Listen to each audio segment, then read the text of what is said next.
Hello, my name is Bridget and I'm a 75-year-old woman living in Oslo. I would like to share with you what it's like to grow old here. Most of us would like to live a long, good life in the comfort of our own homes. That people like me can live at home as long as possible is also essential for the future economy of our city. Oslo is now one of the fastest growing cities in Europe. The population is living longer.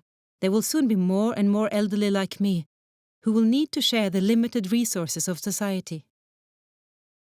This is my home.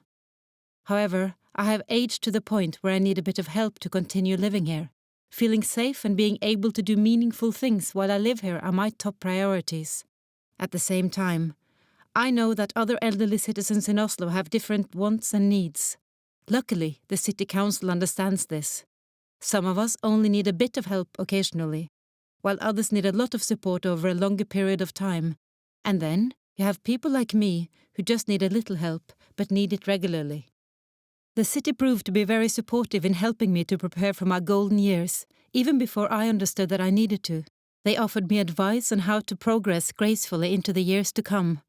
For example, when my husband and I decided to downsize, they helped us find an apartment that was all on one floor and in a community where we weren't socially isolated. When my husband Sven died, my life completely changed. I was left feeling lonely and isolated. Luckily, the city council knew that the passing of a loved one can be a vulnerable time, so they were ready to step in and help me move on. My longtime neighbour Kari had a completely different experience with aging.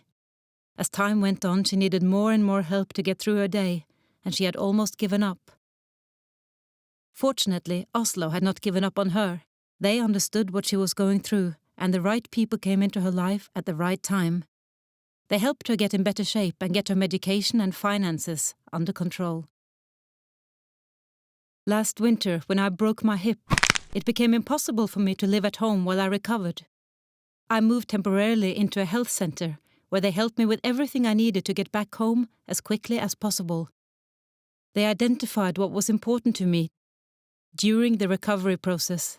We worked hard, and in the end I was impressed by what we managed to achieve in such a short time. We made a plan for how we could meet my goals.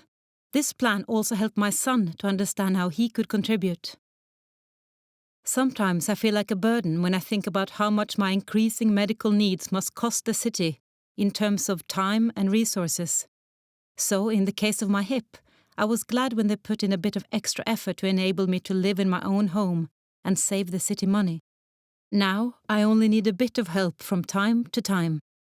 I'm so grateful to be able to grow old in the comfort of my own home, but still have the reassurance of knowing that the city will be there for me in the right way when I need it.